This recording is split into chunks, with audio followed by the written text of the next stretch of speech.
You guys remember Ava Baroni Combs, the video that we shared and talked about together?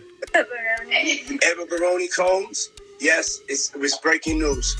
Diddy adopted a white child. I think that, he brainwashed those kids, and that's what narcissists and people of his caliber do. Why was he, if he like little boys, why was they so close? Why is he so close like that's his boyfriend instead of his daddy? It's just a lot of weird questions there. What you're about to hear isn't just another theory or a fleeting rumor. It's a pattern, and once you notice it, it's almost impossible to overlook. Back in 2020, music mogul Sean Combs surprised millions after introducing a young girl during an Instagram Live, referring to her as his adopted daughter. Since there was never any public record confirming a legal adoption, most people accepted the claim without giving it much thought. But former bodyguard Gene Deal has repeatedly alleged that Diddy didn't just have influence over the people around him, he supposedly exercised control over them. He also raised unsettling questions about Diddy's unusually close relationships with children. Then the girl introduced as Ava Baron Combs seemed to vanish from the public eye. No updates, no public appearances, and no clear explanation. As more questions surfaced, especially following the federal raids, one mystery continued to remain. What really happened? To understand why so many people keep asking that question, we have to go back to the very beginning when everything still appeared completely normal. You guys remember Ava Baroni Combs, the video that we shared and talked about together? Ava Baroni Combs? Yes, it was breaking news. Diddy adopted a white child. I was on the streets, and then Papa Combs. I did some digging around and found some old photos that go back many years. She was with him when she was very, very young, so she is in fact his adopted daughter. Some are saying this woman in the background here is her mother, but nothing is confirmed. You can see she's been with him in interviews, hanging out with Diddy's daughters. She was seen everywhere with Diddy's daughter. Here's another one. And I mean, they go way back. And here's a few more. So it shows that, yes, indeed, they spent time together and they grew up together. This is, in fact, their sister and Diddy's adopted daughter. However, I found a video that is so suspect. I want you guys to check it out and tell me what you think. This is my life. A lot of cards now. This is because I am a great father, but I'm sleeping with the girl. Tell me, who do y'all have a crush on? Tell Daddy the truth. I don't know about you guys, but that video and the way Diddy's acting raises so many questions. So many are asking, where's Ava Baroni Combs now? Watch that footage closely. Don't focus on the smiles or the celebration. Pay attention to his behavior. People who have gone back and examined the video frame by frame keep asking the same questions. Does anything about it seem unusual, and why is a grown man acting like this at a children's sleepover? But the biggest question came afterward. Who exactly is Ava Baron? She wasn't introduced through any official adoption process or publicly documented legal adoption. Ava's biological parents were reportedly close friends of Kim Porter, placing her within Diddy's trusted inner circle. They entrusted their daughter to one of the most powerful and now one of the most controversial figures in the entertainment industry. And according to Ava herself, this is where the story first started. I want you to tell them the story about how I adopted you. But you still have beautiful parents but you're my child also. But please tell the story. So, I was on the streets, and then Papa Combs decided that he would like to be a caring man. So then he saw me and decided to pick me up and said to come inside and play with the kids. Yeah. According to the story being circulated, Ava was reportedly living on the streets when Sean Combs decided to take her in. The account claims there was no public adoption agency, no court proceedings, and no official oversight, just the decision of a powerful man and the trust placed in him by her family. If those allegations are true, they raise serious legal and ethical concerns. This is where the story takes an even more troubling turn. Now, according to insiders, this was all a joke. It was streamed during the COVID-19 lockdown, and as everyone was going a little stir-crazy, Combs has said in the video that he had gotten permission from Ava's mom to legally adopt her, but to be clear, that never really happened. Ava Baroni apparently was good friends with the twin daughters that Combs had with Kim Porter, Delilah, and Jessie. Kim was reportedly good friends with Ava's parents, so she was around all the time. She was often photographed with the twins. Now, Ava has been quiet on social media recently, apparently even removing her Instagram. And for what it's worth, the username at one point was Ava Baroni Combs. He reportedly claimed he had the biological mother's consent, but legal experts say that consent alone is not enough. Without a court order, proper legal documentation, and a formal adoption process, a child cannot legally be placed in another person's custody. According to these reports, there was no public adoption, only a live stream announcement, a birthday celebration, and a sleepover. Then, after the federal raids and indictment, Ava disappeared from public view. Her family made no public statements, and no explanation was offered to the millions who had watched her introduction. Now, some legal analysts believe one key detail could become especially important if these allegations are ever reviewed in court. The interesting thing is the potential of what could come. We know that P. Diddy had 7 kids. One of them he actually really did adopt, Quincy. And there's a lot of questions about, did these kids attend the party? If Ava was his adopted daughter, whether real or not, was she treated like a child? And what are the implications with her being treated like P. Diddy's other kids? So you're saying she could potentially be a witness for the government if she observed any of this criminal conduct. That's something that we're thinking about. Ava reportedly spent a considerable amount of time inside the Combs household, attending family gatherings and sleepovers. Some online commentators have speculated that if she ever decided to speak and had relevant firsthand knowledge, she could become an important witness. However, there is no public evidence that she has ever been identified as a witness in any legal proceeding. Meanwhile, some internet users have tried to connect her disappearance from the public spotlight to an unrelated missing persons case in San Antonio involving a young girl and her mother, who reportedly vanished before a scheduled court hearing. Months later, authorities reportedly found their abandoned vehicle in a public park, but neither the mother nor the child was located. Online investigators have compared the timelines, ages, and descriptions from that case with the period when Ava stopped appearing publicly. However, no official source has ever confirmed any connection between the two. Progression photos seem to be a pretty close match. Ava Grace was reportedly abducted by her mother, Catherine Ann Baldwin. There were then, of course, the pictures of her with Diddy's twins, since she was very small, around the age of Ava Grace when she disappeared. Diddy also mentioned that he had permission from her mother to go ahead and adopt her. Since the videos of her with Diddy had resurfaced after the raid back in March of 2024, and she hadn't been seen in any group photos or other social media posts for nearly a year, after having been in dozens of regular posts since Diddy had originally introduced her, people got concerned. There has been no official confirmation or law enforcement statement connecting these two cases. Even so, online communities continue comparing timelines and looking for possible links, believing that several important questions remain unanswered. Whether those theories are accurate or not, one idea continues to resurface. Influence and power can shape people's lives in profound ways. To understand why these questions keep returning, it's important to examine what some critics describe not as a series of isolated events, but as an alleged pattern operating behind the scenes. If there's a round of kids, it's the trafficker. P. Diddy gets a round of kids. Let's say that round of kids had Justin Bieber in it. There's contracts, okay?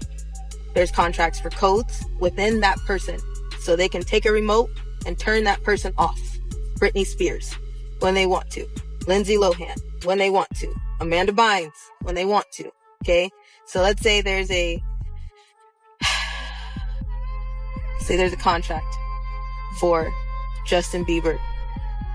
When P. Diddy has a hold of Justin Bieber, he now owns half of those codes. If Usher had the same contract and trafficked Bieber out to P. Diddy, okay, Usher and P. Diddy now have parts of Justin Bieber's contract. Do you understand what I'm saying? So if one goes down, the other side of the code has to go down. If there's a property linked to that person, Kevin Hart, because they had something to do with the trafficking of Bieber, then their property will go down because there's a code to that property. There's a code to everything. Your social security number is like a code. Okay? But depending on the level of MK Ultra, people have auctions for the codes on that person. So they can use a remote to them like a TV and shut them down, turn it up, use somebody else change it whenever they feel. Names like Justin Bieber and Britney Spears are often brought up in conversations about the pressures of fame. Some critics argue that parts of the entertainment industry can create cycles of access, isolation, dependency, and control that leave people feeling trapped. Those concerns are not based only on online speculation. Many artists have publicly spoken about experiences involving exploitation, manipulation, or the loss of personal control. According to those accounts, one factor has consistently allowed that system to endure: power. There is a lot going on with this case. These freak-off parties, they're not freak-off parties. There's a lot that happens. There's life-size wheels that people attach children to and spin it and decide who's having sex in what way. There are so many things. There's body cakes, there's party favors, and I'm talking like, you know how you put up a little birthday bag when you go to a birthday party, and before you can leave, you can take one of those little birthday bags off the table, and then there's toys and like all this stuff for coming to the party.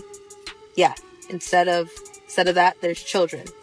They call them party favors. According to federal prosecutors, investigators recovered evidence they believe was connected to the alleged freak-off gatherings described in the indictment. Prosecutors further allege that these events involved drugs intended to impair judgment and increase compliance, though those allegations remain unproven and are still being addressed through the court process. They also contend that what allegedly occurred during those gatherings extended far beyond the events themselves, making this one of the central issues in the case. It cuts deeper than probably a financial problem. It cuts deeper than a spiritual problem. It cuts deeper than a location problem. It cuts deeper than a soul problem. Okay? It takes a minute. It takes a minute to get up. It takes a minute to get out the corner. And for those who are like, okay, so testify. Nope, because listen. Nope. Because the attorney on Diddy's side is corrupt. You know that, right? Who's going to defend someone that they know damn well is a killer, a rapist, a child slave trader? Who's going to defend someone like that? Would you? After you know what's been done? After you know. That's a money issue. That's a money issue, right? You don't care what happened to the kids. You don't care about your integrity. That's not. According to federal prosecutors, some encounters were allegedly recorded and later used as leverage to discourage people from speaking out. Prosecutors argue that this alleged pattern of coercion is a central part of the case, although those claims have not been proven in court. Some observers have suggested that fear of compromising recordings could help explain why certain individuals remained silent for years. Some online commentators have attempted to extend that narrative to people who were close to Sean Combs, including children who spent time in his household. However, there is no public evidence supporting those specific claims. Meanwhile, Jaguar Wright has continued making broader allegations about the entertainment industry, though many of her statements remain unverified. People don't even know that the dark coin exists. But that's how they're trading for all of the flesh they sell. Which is why I became so outraged last year when the twins turned 16 and he had them dressed like prostitutes and then he auctioned them off as NFTs because the NFT that he sold them to was attached to that dark fucking coin. It was like a promissory note to sell his daughters to the highest bidder. According to Jaguar Wright, the public appearances and clothing choices seen at certain family events were not simply parenting decisions, but part of a broader pattern she has long alleged exists within the entertainment industry. She further claimed that some influential figures viewed children as assets rather than individuals, an allegation for which no public evidence has been presented. Those claims remain unverified. However, Wright has continued to maintain that they are part of a much larger narrative she says she has been speaking about for years. There are 3 women I know right now in my life. They've been in my life for 6 years. I've been caring for them for 3 years. I got them off of Epstein Island I cannot say where they are in the world.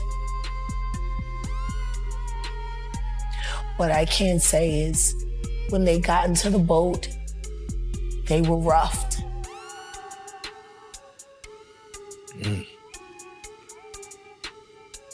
Wow. Want to know how they ended up on Epstein Island? Please. They auditioned to be models for music videos. Oh, casting couch. When they got to Miami, they had to show and turn over their ID, and they collected their passports, and then they drugged them. And then the next thing you know, they were in a storage container getting fucked by a bunch of weird strangers on camera who were bidding for all of the terrible things that were happening to them live online. Jaguar Wright has claimed that she personally knows 3 people she says were victims connected to Jeffrey Epstein. Some online communities have speculated that one of them could be the girl introduced by Sean Combs. However, there is no public evidence or official finding linking her to Epstein or substantiating those claims. Likewise, there is no verified evidence that Combs and Epstein were part of the same network. Some critics argue that a culture of power and secrecy within elite circles existed long before the recent allegations against Combs. Meanwhile, former associate Gene Deal has alleged that troubling behavioral patterns dated back many years. Claims about Combs's childhood, family environment, and their influence on his later life have circulated widely, but many of those allegations remain disputed or unproven. I want to say this to you, Quincy, because I know that your mother was protecting you not only from Al, which is your father and he loved you, it was for what he would have done or Puff would have done to him. Your father ain't never been no sucker. He's a good dude. And your mother was protecting you and him from Puff. Your mother was protecting you and him from Puff. Your father was from money earning Mountain Vernon. And he ain't never been no sucker, bro. I go back with Al ever since '89. And I'm letting you know this, brother. That's your pops. According to former associate Gene Deal and singer Al B. Sure, Kim Porter was deeply concerned about protecting her son, Quincy Brown. Al B. Sure has publicly claimed that Kim urged him to go along with the public narrative surrounding Quincy because she believed it was the safest option. Those claims have not been independently verified. Gene Deal has also made allegations about Quincy's upbringing, suggesting it went far beyond what would typically be considered normal parenting. However, those allegations remain disputed and have not been established as fact. Other than that, for some strange reason, Puff always want to claim something that ain't his. I just think that it's a lot of brainwashing that went on. I think that, you know, he brainwashed those kids, and that's what narcissists and people of his caliber do to a lot of people around him. I feel like Quincy was brainwashed. I feel like Justin and the rest of them. Justin was too. Justin's mother was real strict. Nisa was real strict with Justin. I think when he got with Puff, he got brainwashed.